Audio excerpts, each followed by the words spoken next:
Welcome back, everybody. It is Thursday, so of course it's time for Talking Kids with Dr. Caitlynn. Lexington pediatrician Dr. Caitlynn Iddings with us this morning as always. And today we're going to talk about pink eye. Oh, Lord. Oh, boy. That is dear. one infectious little bugger-boo, isn't it?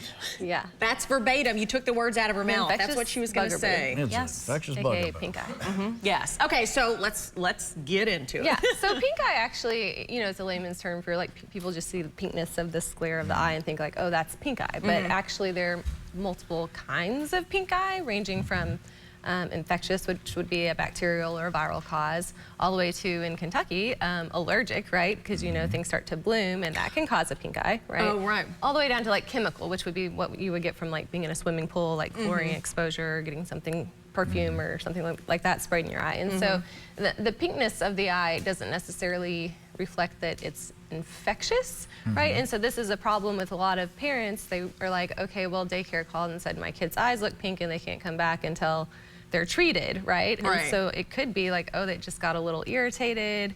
Maybe there were some allergies.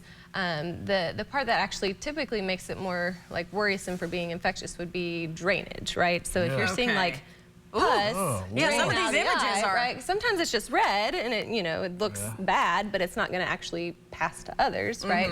But if it's actually draining snot or pus, then that, you know, can rub your eye and touch your friend, especially if you have a toddler. So that's why daycares are so, you know, on edge about it, because they don't want it spreading like wildfire through their toddler classes, right?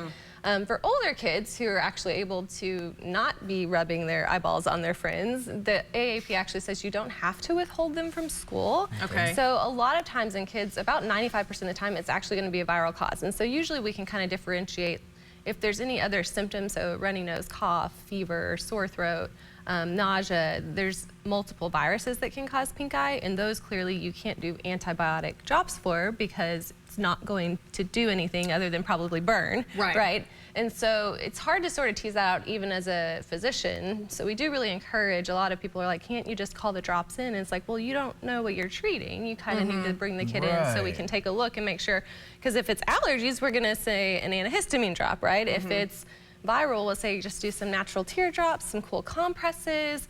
On average, viral and bacterial conjunctivitis are going to last about 5 to 7 days, just like a cold, right? Right. So, and it's just as contagious as a cold. So if they aren't having fever or anything else going on, there's no reason to keep them out of school or daycare because they're just going to, it's just, I mean, do you keep your kid out every time they have the sniffles? No, most people don't, right? So it's just as contagious as kind of a cold. There is a lot going around right now. We have a virus going around called adenovirus that causes high fevers, sore throat, belly symptoms, and really nasty pink eye.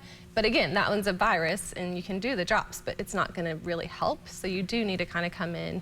Also in little ones, their sinuses aren't very big, so sometimes drainage can just be from a cold, right? Okay. And so that could be, oh, you have an ear infection and your little ears are just filled up and now you have snot draining out of your eyeballs, and that's not pink eye at all. That would require like an oral antibiotic instead of eye drops. So there's reasons that we like you to come in so that we can kind of talk through what do we actually need to do for your child, what's the appropriate treatment. Okay, get that treatment, get it taken care of, and get your kiddo feeling better for sure.